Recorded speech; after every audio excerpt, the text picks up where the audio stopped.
الحمد لله رب العالمين والصلاة والسلام على أشرف الأنبياء والمرسلين نبينا محمد وعلى آله وأصحابه أجمعين. أعوذ بالله من الشيطان الرجيم. بسم الله الرحمن الرحيم. الرحمن علم القرآن خلق الإنسان علمه البيان. سبحانك لا علم لنا إلا ما علمتنا إنك أنت العليم الحكيم. رب اشرح لي صدري ويسر لي أمري واحلل عقدة من لساني يفقهوا قولي رب زدني علما. صرف 5 منٹ آپ سے کچھ بات کریں گے.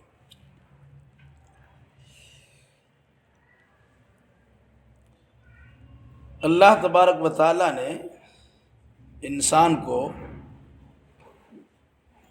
2 ذریعہ عطا کیا ہے کہ جس کے ذریعے سے اپنی بات کو کسی کو بتا سکے اور سمجھا سکے. کیا کیا ذریعہ ہے؟ جی ماشاء اللہ. قلم اور زبان. ایک آدمی اپنی زبان کا استعمال کرتا ہے، دل میں کیا سوچ کے رکھا ہے، دماغ میں کیا بٹھا کے رکھا ہے، اس کو بڑے اچھے انداز میں اپنی زبان سے سمجھا دیتا ہے. ایک آدمی زبان اس کی اچھی نہیں ہے، اچھی مطلب پورے طور سے سمجھا نہیں پاتے ہیں، ٹھیک ہے، لیکن وہ کتاب لکھتے ہیں، وہ آرٹیکل تیار کرتے ہیں، مضامین لکھتے ہیں اور اس کے ذریعے سے بہت سے لوگوں کی اصلاح کرتے ہیں، ٹھیک ہے. تو زبان اور قلم، قرآن مجید میں اس کی حقیقت کو اس طرح واضح کیا گیا، نون والقلم وما یسطرون. قسم ہے قلم کی اور اس چیز کی جسے قلم کے ذریعے سے لکھا جاتا ہے یا لوگ لکھتے ہیں. سورہ رحمان کی آیت پڑھی گئی، الرحمن علم القرآن خلق الانسان علمہ البیان. رحمان جس نے قرآن کی تعلیم دی، جس نے انسان کو پیدا کیا اور اسے بولنے کی طاقت دی. تو زبان و قلم کے ذریعے سے آدمی اپنی ما فی الضمیر، ما مطلب جو، فی مطلب میں، ضمیر مطلب دل، جو کچھ کے دل میں ہے اس کو انسان زبان پہ لاتا ہے یا اس کو انسان قلم کے ذریعے سے کاغذ کے حوالے کرتا ہے. جتنی کتابیں ہیں، بڑے بڑے مصنفین، رائٹرز کی کتابیں ہیں، کتاب لکھنے والے اکثر و بیشتر ان کی تقریر اچھی نہیں ہوتی، وہ لگتا ہے کہ بات کرتے ہیں، لیکن اگر کسی انسان کی نگاہ میں اس کی قدر ہو، وہی سب سے بڑی چیز ہے. بہت سے لوگ ایسے بھی ہیں جو زبان کا استعمال کرتے ہیں، کہیں پر رکتی اس کی زبان نہیں ہے، فر بولتے چلے جاتے ہیں. لیکن اس سے کئی طرح سے ایک پیج، ایک مضمون لکھ دیجئے تو ان کو بہت سوچنا پڑتا ہے. دونوں چیزوں کی اہمیت ہے. اگر کسی انسان کو دونوں مل جائے اس کو کہتے ہیں سونے پر سہاگا. اس کو عربی میں کہتے ہیں نور علی نور، روشنی پر روشنی. نور علی نور، روشنی پر روشنی. کم لوگ ایسے ہیں جن کی تقریر بھی اچھی ہوتی ہے اور جن کی تحریر بھی اچھی ہوتی ہے، جن کی زبان بھی اچھی ہوتی ہے اور جن کا قلم بھی اچھا ہوتا ہے. تحریر کے ذریعے سے، قلم کے ذریعے سے جو کچھ سمجھانے کی کوشش کی جاتی ہے اس میں پڑھے لکھے لوگ شامل ہوتے ہیں۔ بھئی لکھا ہوا وہی پڑھے گا جس کو پڑھنا آتا ہے۔ تو تحریر سے، لکھی ہوئی شکل میں مافی ضمیر کی ادائیگی سے عام انسانوں کو فائدہ کم ہوتا ہے، پڑھے لکھے لوگوں کو فائدہ ہوتا ہے۔ زبان کے استعمال سے عوام اور خواص دونوں کو فائدہ ہوتا ہے۔ اس لیے اگر آپ پڑھیے گا انبیاء کرام علیہ السلام کی تاریخ تو آپ کو اندازہ ہوگا کسی نبی نے کوئی کتاب لکھی نہیں ہے، اللہ کہ اللہ کی طرف سے کوئی کتاب دی گئی، انہوں نے پڑھ کے سنایا ہے۔ تو تحریر کے بالمقابل تقریر سے زیادہ فائدہ ہوتا ہے، لیکن تقریر ہواؤں میں اڑ جاتی ہے اور تحریر کاغذ اور کتابوں میں ثابت رہ جاتی ہے۔ موجودہ دور میں تقریر سے کچھ بعد میں لوگ فائدہ اٹھا لیتے ہیں، لیکن پہلے یہ ساری سہولیات تو نہیں تھی۔ بڑے بڑے خطیب، اسپیکر، تقریر کرنے والے دنیا سے میں آئے اور چلے گئے، ان کی تقریروں کا اتا پتہ نہیں ہے، لیکن کسی نے کچھ کتاب لکھ دیا، اس کتاب پڑھی جاتی ہے، اس کتاب کو پڑھایا جاتا ہے۔ تو بڑے بڑے مصنفین، تصنیف لکھنے والے کو مصنف کرتے ہیں۔ پھر مؤلف ہوتا ہے تالیف کرنے والے، جس کو کمپائل بولتے ہیں، ادھر ادھر سے لے کے جمع کر دینا۔ ایک آدمی خود سے لکھتا ہے، اس کو تصنیف کہتے ہیں، لکھنے والے کو مصنف کہتے ہیں۔ ایک آدمی سب طرف کی باتوں کو لے کے جمع کر کے ایک مضمون بنا دیتا ہے، اس کو مؤلف کہتے ہیں، اور اس کی لکھی ہوئی کتاب کو تالیف کہتے ہیں۔ ایک کتاب میں لکھا رہتا ہے تالیف۔ بہرحال تو لکھنے والا لکھ کر اور بولنے والا بول کر لوگوں کو اپنی بات سمجھاتا ہے۔ زبان کا استعمال اس لیے کرنے کو کہا گیا کہ انبیاء و مرسلین نے، رسولوں نے اسی زبان کے استعمال کے ذریعے سے پڑھے لکھے اور بغیر پڑھے ہوئے لوگوں کو دعوت و تبلیغ کیے، سمجھایا اور بجھایا ہے۔ دائی، تقریر کرنے والا یا دعوت دینے والا، اس کی ذمہ داری ہوتی ہے کہ تقریر کرتے ہوئے یہ نہ سمجھے کہ ہم بڑے ہیں، اور جس کو سمجھا رہے ہیں اس کے بارے میں نہ سوچے کہ بڑا کمتر ہے، ہم کو سمجھانا پڑ رہا ہے۔ ہرگز نہیں۔ جس کو تقریر کرنے کی یا تحریر کرنے کی اللہ نے صلاحیت دی ہے، ان کو اللہ تبارک و تعالیٰ کا شکریہ ادا کرنا چاہیے کہ اللہ نے ان کو اس کام کے لیے چنا ہے۔ یہی وجہ ہے کہ حضرت نوح علیہ السلام نے اپنے قوم کے سامنے کتنے سال تبلیغ کی؟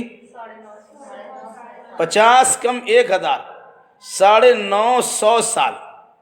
اندازہ لگائیے، آپ کسی آدمی کو 1-2 بار کہیے گا اور آپ کی بات نہیں سنے گا، غصہ ہو کے چھوڑ دیجیے گا، یا پھر آپ فتویٰ بازی کر دیجیے، گمراہ ہو گیا، بھٹکا ہوا ہے، سنتا ہی نہیں ہے، وغیرہ وغیرہ۔ پھر اس کے سلسلے میں آپ دل میں نفرت کر لیجیے گا، تو میری بات سنتا ہی نہیں ہے، اس کے بعد جانے کی ضرورت ہی نہیں۔ نوح علیہ السلام نے 950 سال تبلیغ کی اور اپنے قوم سے متعلق اپنے دل میں کوئی نفرت نہیں رکھی۔ پڑھنے کا مقصد یہی ہوتا ہے کہ ہم تحریر کے ذریعے سے بھی اپنی بات پہنچائیں گے اور تقریر کے ذریعے سے اپنی بات پہنچائیں گے۔ اس کے لیے مدارس میں باضابطہ کوشش کی جاتی ہے، اس کا نام انجمن دیا جاتا ہے، ٹھیک ہے، انجمن اصلاح البیان، انجمن اصلاح اللسان وغیرہ وغیرہ، کہ ایک نشست اور میٹنگ بلائی جائے، بیٹھک ہو، اس میں کچھ کو تقریر کرنے کی دعوت دی جائے اور کچھ کو سننے کا موقع دیا جائے۔ اس میں یہ ہوتا ہے جس کو آتا ہے وہ بھی، جس کو نہیں آتا ہے وہ بھی ایک دوسرے کو دیکھ کر اپنے اندر جذبہ پیدا کرنے کی کوشش کرتا ہے یا کرتی ہے، ہماری وہ بہن تقریر کر سکتی ہے تو ہم کیوں نہیں کریں گے؟ اور یاد رکھیے گا، صرف تقریر کرنے کا شوق نہ ہو، بلکہ شوق آپ کا یہ ہو کہ اللہ ہماری زبان میں تاثیر دے کہ اس کے ذریعے سے ہم اپنے بیگانے کو تبلیغ کر سکیں، ہم بڑا مقرر کہلائیں، اس نیت سے تقریر کریں گے تو اللہ کے پکڑے جائیں گے۔ ہم اس نیت سے تقریر کریں گے کہ جو چیز ہم نے سمجھ لیا ہے، ہم اپنے سننے والے کے مقام منصب کو دیکھتے ہوئے، اگر ہم بہت اونچے ہیں اور ہمارے سننے والے کمتر ہیں، اسی کمتر درجہ میں پہنچ کر اپنے آپ کو نیچا کر کے انہی کے لیبل میں سمجھانے کی کوشش کریں گے، جو ہوتا ہے تقریر کا مقصد۔ موسیٰ علیہ السلام کو اللہ تبارک و تعالیٰ نے کس کے بعد نبی بنا کر بھیجا تھا؟ کون سا بادشاہ تھا؟ فرعون تھا۔ دنیا میں اتنا بڑا ظالم کوئی پیدا نہیں ہوا۔ وَفِرْعَوْنَ ذِي الْأَوْتَادِ، اس کو کہا کہ وہ فرعون جو میخوں اور کیلوں والا تھا، اس کے خلاف کوئی بولتا دیوار میں کھڑا کر دیتا اور پلیٹ ٹھوک دیتا تھا۔ دیوار میں سٹا دیا، دیوار میں چنوانا بولتے ہیں، سٹا دیا اور پلیٹ ٹھوک دیا، ایسے رہو۔ اس فرعون کے پاس اللہ نے بھیجا، اللہ کو معلوم تھا کہ فرعون ایمان لائے گا نہیں، اس کے باوجود موسیٰ و ہارون علیہم الصلاۃ والتسلیم کو اللہ نے یہ کہہ کر بھیجا، قولا لہو قولا لینا، دیکھو بڑی نرمی سے بات کرنا۔ گرم مزاج کے سامنے تھوڑی سی گرمی آپ دکھائیں گے، اس کا دماغ اور گرم ہو جائے گا، پارا چڑھ جائے گا۔ کوشش کیجیے گا وہ جتنا گرم ہو جائے آپ اتنا نرم ہو کے بات کیجیے گا۔ تو گرم انسان کے سامنے نرمی سے بات کرنے کا حکم دیا گیا۔ موسیٰ علیہ السلام چونکہ ان کے یہاں پلے بڑے تھے، تو کہتے ہیں جس کا کھاتا ہے اس کے سامنے آنکھیں لجاتی ہیں، آنکھ میں آنکھ ڈال کے بات نہیں کر سکتے ہیں، شرمندگی بھی ہوتی ہے۔ تو موسیٰ علیہ السلام نے اللہ سے کہا، اللہ میرا بھائی ہارون ہو افصح منی، ان کی زبان مجھ سے زیادہ اچھی ہے، اس لیے ان کو بھی نبی بنا دیجیے۔ اللہ نے کہا تمہاری مانگ پوری ہوئی، تمہارے بھائی کو بھی نبی بنا دیا۔ اب دونوں سے کہا قولا لہو قولا لینا، تم دونوں کہو اس سے، لہو اس سے یعنی فرعون سے، قولا بات، لینا نرم، تم دونوں اس کے پاس جا کر کے بڑی نرمی سے بات کرنا۔ کوشش جو ہماری تقریر میں نرمی ہو، ہم نفرت نہ دلائیں بلکہ اسلام کی طرف اسے مائل کرنے کی کوشش کریں۔ بات مان لیا تو الحمدللہ، نہیں مانا پھر بعد میں پھر ہم سمجھانے کی کوشش کریں گے۔ اس نیت سے تقریر کرانے کی کوشش کرائی جاتی ہے۔ ہم آپ میں سے چند بہنوں کو بلائیں گے اور یہ سوچتے ہو آپ کو تقریر کرنا ہے کہ چاہے پہلی بار کر رہے ہو چاہے کئی بار کر رہے ہو، یہ سوچ کر کے کہ ہم صرف سیکھ رہے ہیں، اگر ہماری بھول ہوگی تو ہمیں بتایا بھی جائے گا۔ یہ اس لیے نہیں بتایا جائے گا کہ آپ کو سب کے سامنے رسوا اور شرمندہ کر دیں گے، نہیں، اس لیے بتایا جائے گا کہ آپ کو سکھایا جا رہا ہے۔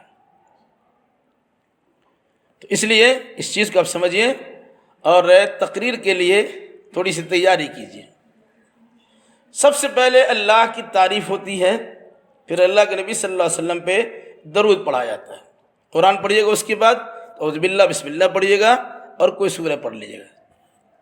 خطبہ جب امام دیتا ہے تو لمبا خطبہ پڑھتے ہیں، ان الحمد للہ نحمدہ، جو ہم سنتے ہی ہیں، لیکن عام طور سے اگر کسی کے پاس وقت کم رہتا ہے تو حمد و صلاۃ کسی طرح کرتے ہیں، الحمد للہ والصلاۃ والسلام علی رسول اللہ اما بعد، یا الحمد لولیہ والصلاۃ علی نبیہ، الحمد للہ کفی وسلام علی عبادہ الذین اصطفی اما بعد، الحمد للہ رب العالمین والعاقبۃ للمتقین والصلاۃ والسلام علی اشرف الانبیاء والمرسلین نبینا محمد وعلی آلہ واصحابہ اجمعین۔ جو بھی اس طرح کی یاد ہو تو چھوٹا چھوٹا الحمدللہ نحمدہ نہیں کہیں گے لمبے والا، تو الحمدللہ والصلاۃ والسلام علی رسول اللہ، تعریف اللہ کے لیے اور صلاۃ و سلام، درود و سلام اللہ کے رسول پر۔ اور اس کے بعد اپنی بات بیان کریں گے. جتنا ہو اتنا ہی بولیے. صلی اللہ علیہ وسلم تو ہے ہی. والصلاۃ والسلام علی رسول اللہ کا مطلب ہی ہوتا ہے صلی اللہ علیہ وسلم. ٹھیک ہے. کون اس میں سے ہمت کریں گے جو سب سے پہلے آئیں گے؟